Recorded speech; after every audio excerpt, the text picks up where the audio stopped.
I thank you so much to give me the opportunity to be here. It's my honor and my pleasure. And I will share with you what have I learned from Can Diego. Let me start with, this is one of my favorite verses on the Bible. God said, "For my thoughts are not your thoughts, nor are your way my way, say the Lord. For as the heavens are higher than the earth, so are my way higher than your way, and my thought than your thought." I really like that because many times we are deaf, but deaf with a specific situation. You know, you are in front of the child, 10 years old, who believed that he would discover the cure for cancer. Okay? Never and never have in my mind to be an eye doctor. I said, ophthalmology, even I didn't know what is the right name at that time of the doctor who cured the eye problem. We call oculist in my country. But I knew that I would be a doctor. That was my first goal, be a doctor. I became a doctor, and then I applied many places to be accepted as an oncologist outside of Honduras, because in Honduras we don't have the residency program for oncology. I couldn't. All the doors were closed, and God one day told me, "I want you to be an ophthalmologist." And I said, ophthalmology? It's a weird word. I never heard before. I heard oculist, but now ophthalmologist. And I said, but where I can study that? Because in my country, they didn't have at that time the fellowship there. And I said, okay. And God came and said, "Diego, I will guide you to be an eye doctor." And let me share with all of you the journey to be an eye doctor. After I finished my med school, I really needed a job. I got married with a child, and I didn't have a job. And God gave me a job, and that job was primary care in ophthalmology. I said, okay, I need a job. I don't care what is the job. I just need a job. And I got involved in eye care. That was my first experience in prevention of blindness. Then, a few years later, somebody came to me and asked me, "Do you want to be an eye doctor?" I said, "No, I want to be an oncologist." And he said, "But you know, I have a friend who knows a friend, and this friend is a friend of mine, that if you give me your CV, you can apply for a position in the residency." I said, okay, I don't lose anything. And I gave my CV. 5 months later, somebody called me and said, "You know, the next week you have to be here." I studied in Guatemala, my residency program, like a 12-hour by bus from my hometown. "You have to be here for your application, because we are doing the screening for the new resident." I said, oh my God. Even I didn't study for my evaluation. But I went there. I said, "God, okay, I will go there. Maybe you are calling me." And you know, I remember very well, we applied 120 doctors for 3 positions. I won one of them. Why? Because wanted. Then God started to send me angels to guide my path. 1996, my last year of residency, sent me to US, and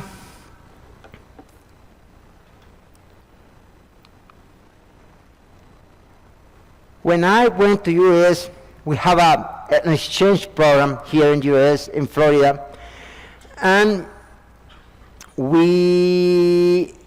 because I was the chief of resident, I was the last on the list. My previous partner, they didn't come. Don't ask me why, but they didn't come to U.S., and I came here. And I met Doc Perry. And I asked that question. Why God wants us to do? He said, do it. And then I met my second angel.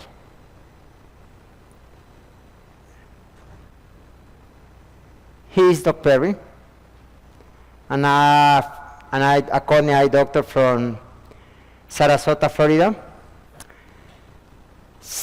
This is amazing because God has everything prepared. Doug supposedly will be the last doctor that he will take because he is moving to Honduras. He is leaving his practice and moving to Honduras, my country, to open an eye clinic. Remember, it was not my time. I was the last on the list, but from the last, I moved to the first, and I met him. He talked about prevention of blindness. It is a good experience. It's a good possibility to serve. And I said, okay, that is great. I can do that. And when I finished my residency program, we opened Centro Cristiano de Servicios Humanitarios de Honduras, CCHH. And it's a little bit complicated, but that means these words.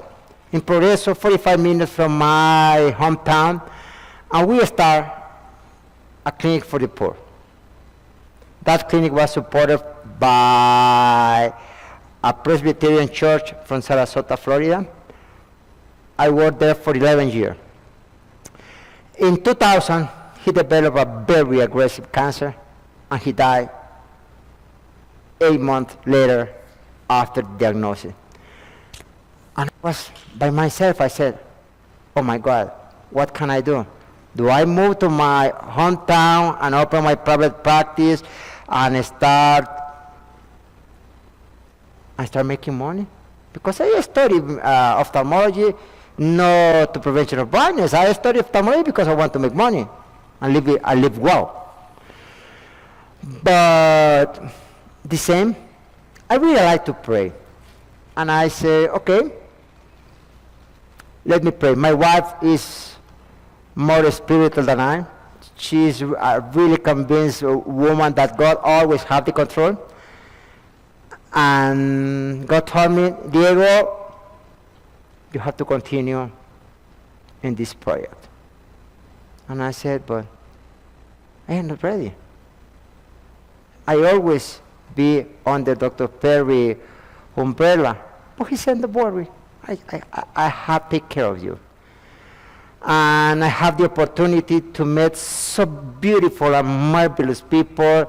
And I will mention some because they are here, but it's a long, long list that helped me to be a better person, a better Christian, and the most important, a better surgeon. Because I always say I am not Dr. Jacob, I am an average surgeon. If I do 15 cataract surgery in a day, I feel the most skillful surgery on the earth. If I can do 40 per hour, I don't know, maybe I will believe God or something like that. I see my level of skill is very low. And Steve Perry, I always say when I have the opportunity to talk with him, he wastes his time trying to teach me how to do vitrectomy. I am an average surgeon to do vitrectomy, especially to handle complicated cases.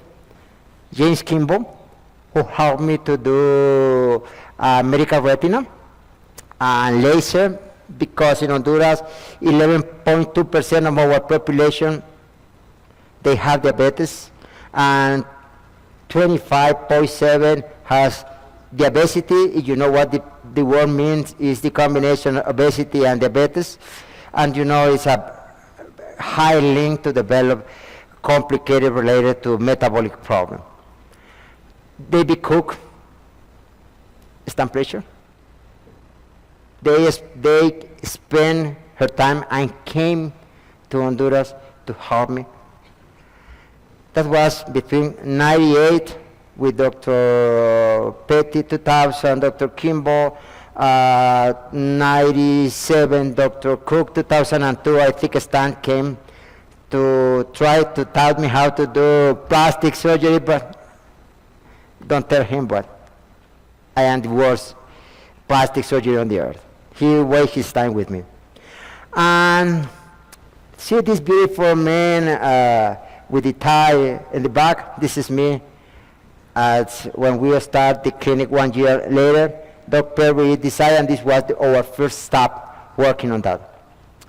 But remember, I didn't have any experience working with as a director, as working in prevention of blindness. And God said, don't worry.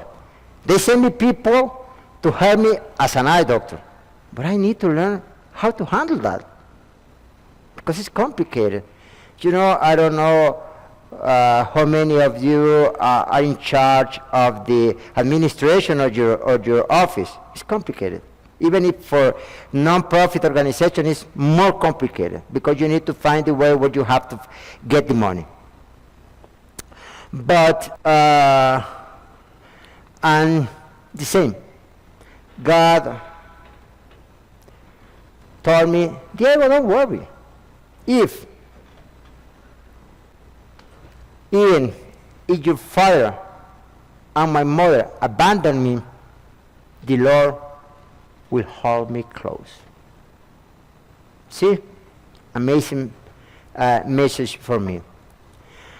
And from 2001 to 2008, God gave me the capabilities and the training to be a decent administrator. 2008 was a very good and bad year for me, because in 2007 God told me, Diego, you are not necessary in this institution. You have to open your own institution in San Pedro Sula. I live in San Pedro Sula. You remember the clinic was in Progreso. But in 2008, God came and said, you have to open. I said, I don't have money. I don't have physical space. I don't have training people to help me. And I said, oh my God. Again, God, what do you want from me? See? I am not one buyer. He is a really skillful man. I am not Dr. Jacob. He can see 400 cataract surgery in one day. I am Diego Mejia. I am not a skillful man. But again, I said, okay, I will do whatever you want to do.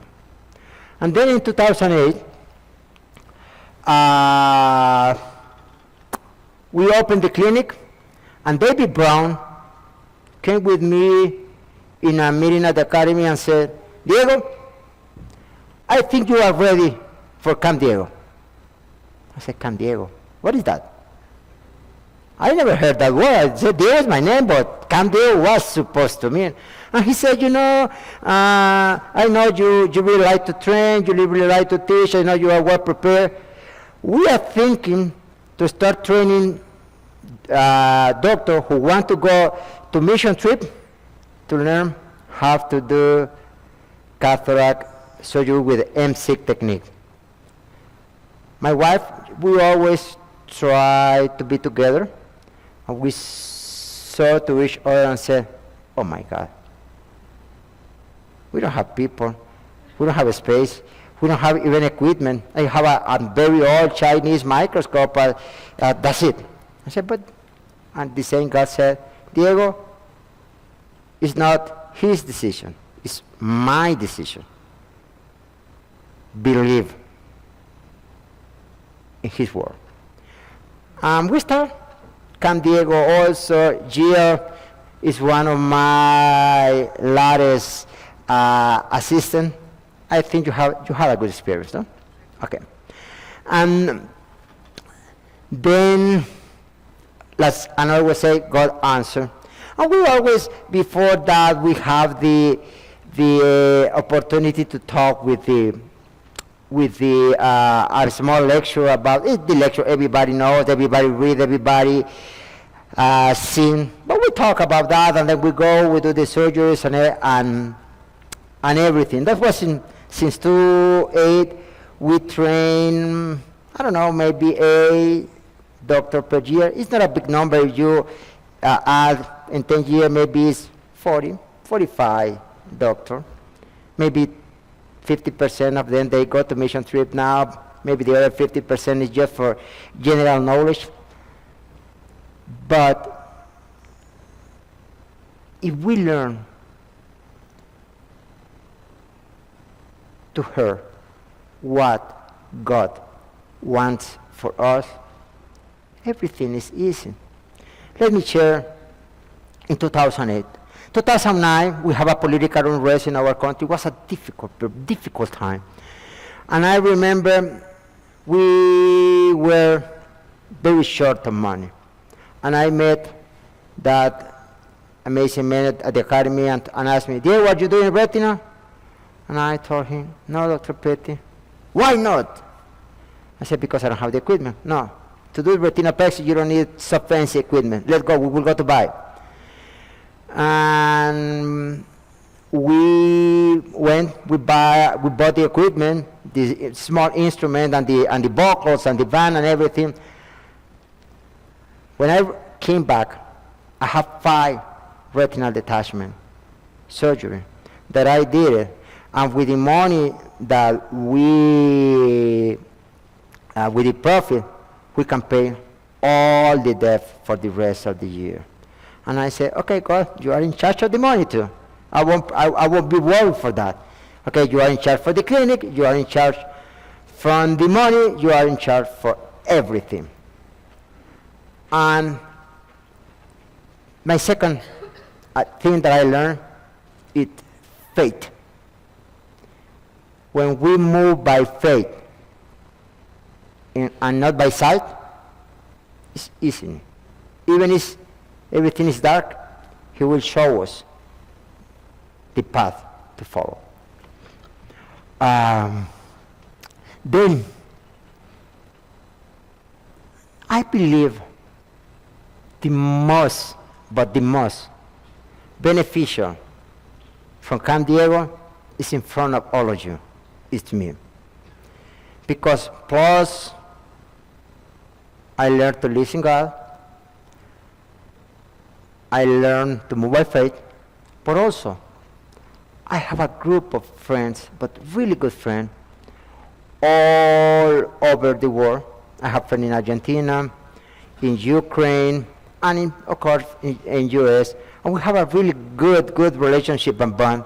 And even now, most of them, every year, they come to help us. It means now it's a group of doctors helping to each other. And also we continue with the famous Camp Diego. And this is my third issue that I learned. And for that reason, I really like this versicle. Whatever you do, work at it with all your heart as working for the Lord, not for the human master. See? Also, you know what is the best of my work in our foundation? We can share the good news. And we don't spend time talking about the good news. You know what we do before and after the surgery? Just do one thing. We pray with each on our patient. Most of them, they said, "Doctor, I am not Christian." I said, "Okay, you are not Christian, but I am." And because I am a Christian, I need to pray for me. I will pray for you if you want, but I will pray mostly for me. And we can multiply this effect. Because when you have any concern, your eyes are open, and your mind and your soul is ready to receive whatever message that you want to share. See, I remember, do you know why I am here? Not for San Diego. I am here because in 2002, when Stan Preacher came to Progreso,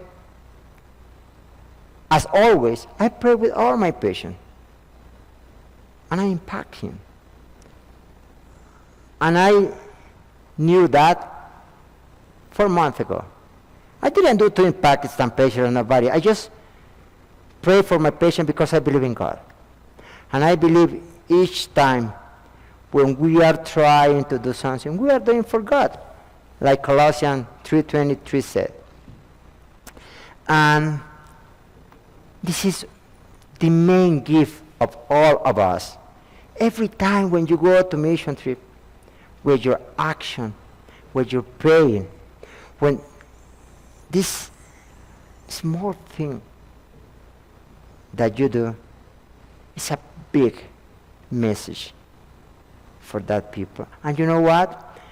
The patient, after you pray for them, they go and talk with their families.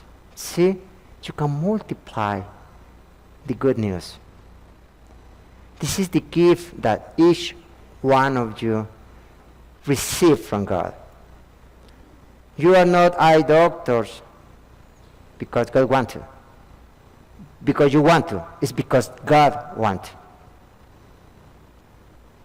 And every time when you have the opportunity to do mission trip, you have the opportunity to share the good news. Not as a preacher, just like a human being.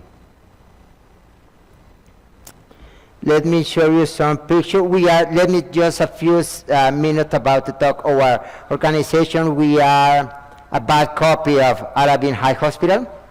We have a private side and a social side. We are a self-sustained organization. No, we don't receive grant for any organization, with the exception of the help of the visiting doctor or some doctor that they want to help with a specific equipment. We make match, but we don't receive any monthly grant. We always try to be self-sustained. San Diego is one of the ways that we can get some extra money for the clinic. This is one of the last team. This is our team. Alfredo from Argentina, and I have a really bad for the name, but you can see this is most of the doctors that come to share time and exchange experience and trade. I always say I don't teach. I can't teach a doctor who can do surgeries, but I can exchange my knowledge. I can exchange the technique. I am an exchanger, not a teacher. They came and teach me. I don't teach them.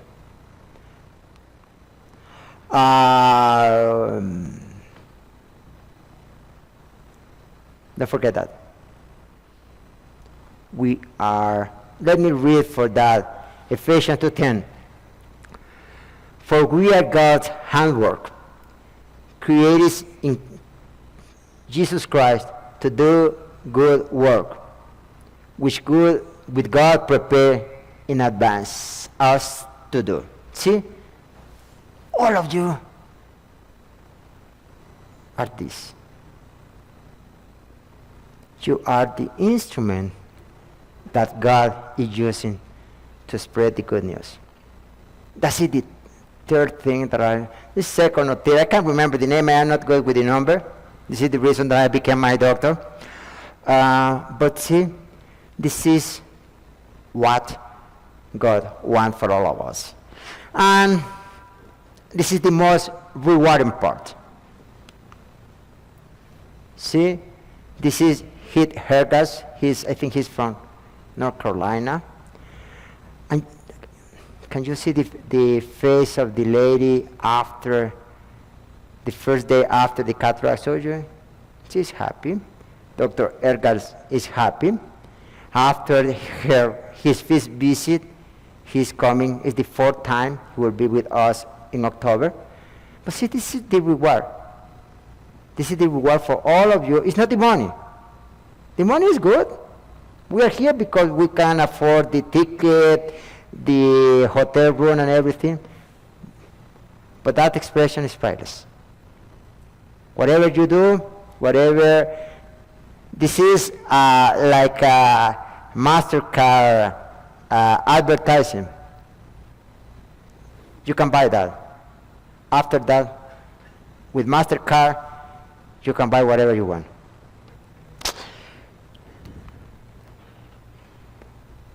The same, we represent the Lord through our act. You are the God instrument. You have to learn that. Remember, that was and that is my experience right now with Can Diego. I told you, the most benefit in this trade is me. Not the visiting doctor, no my doctor who come for learn. It's me. I am the most successful man, the lucky man, because God filled me through all of these amazing people who visit us, who gave me the opportunity to serve God, to serve the people, to meet marvelous people, and many times to be here. Remember, I am here because one day I pray and I impact stamp patient. And he said, no, Diego, it could be a good idea if you share that with all the assistants in the meeting. And remember, Thessalonians 5:15, rejoice always. It's a gift to serve.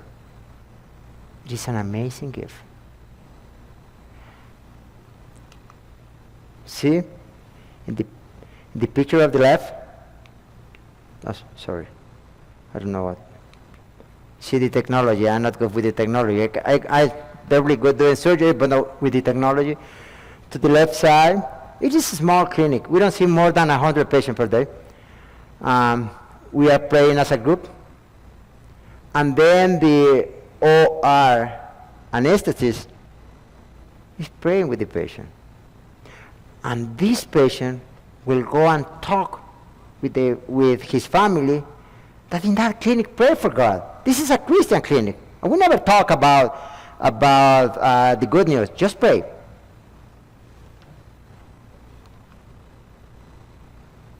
And this is my 4th lesson learned. Preach the good news. Wherever you go. What is the best way?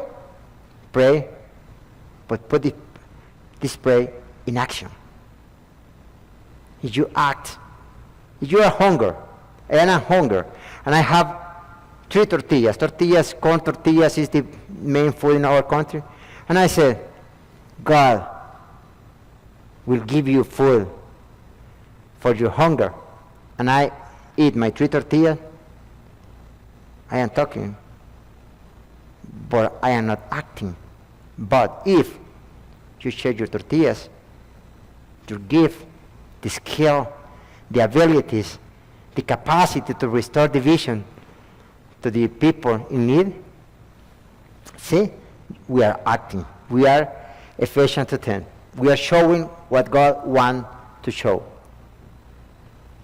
And remember, you are doing the Great Commission. He said to them, go into the whole world and preach the gospel to all creation. Remember, most of us are eye doctors. As and eye doctors, our job is prevent the blindness. But sometimes, many times, most of the time, we forget that the blindness is not just physical. Many times it's spiritual. And we can work on that too. And remember, share your knowledge, share your gift, pray with your patient. And let me finish. I know you are bored and maybe my English is not good, but I really like Matthew 6:22, 23. I always discuss about this versicle of the Bible with a friend of mine, David Cook. He's a really good and amazing Christian doctor. And said, this is spiritual. They go, why you bring it as a physical part? But I always put, when I finish my lecture or my conversation about this verse, because I like it. Because something, I don't know what, but maybe you are smarter than I, can help me later and discuss what God try to do in that verse. Or maybe your evaluation is like mine. I believe the eyes are as a lamp for the body. If your eyes are sound, your whole body will be full of light. But if your eye is not good, your body will be in darkness. Remember, we have the opportunity to treat physical and spiritual blindness. So, if the light in you is darkened, how terribly dark it will be.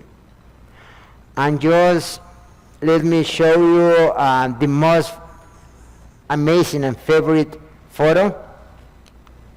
This is my family. The lady in the center, the youngest one, is my wife. This is the reason that I always try to keep in shape. She is the spiritual part of this program.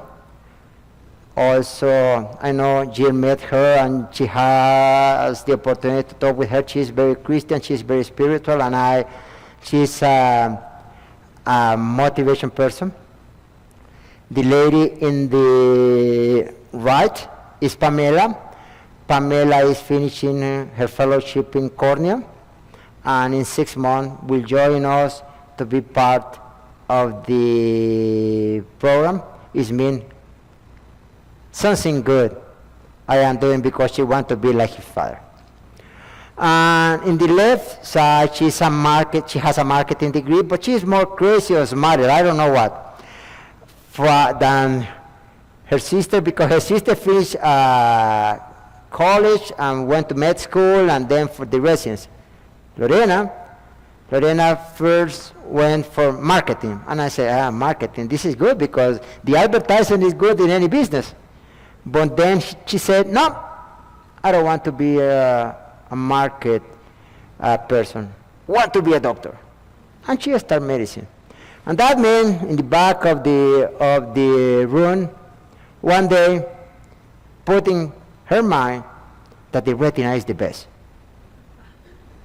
And I said, but it's better to be a comprehensive ophthalmology as his father. She said, no, I want to be a retina doctor like Dr. Petty.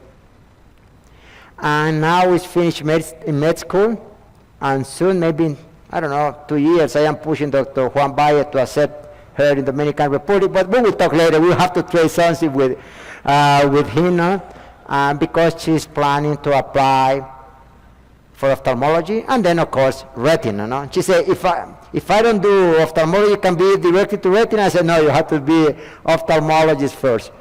And I think this is the main, after God, this is my main motivation. And this is my last lesson that I learned. We are a good or bad example for our family. It's up to you if you want your children follow your steps. It's in your hands. It's your decision. Think about that. Thank you very much. Have a good day.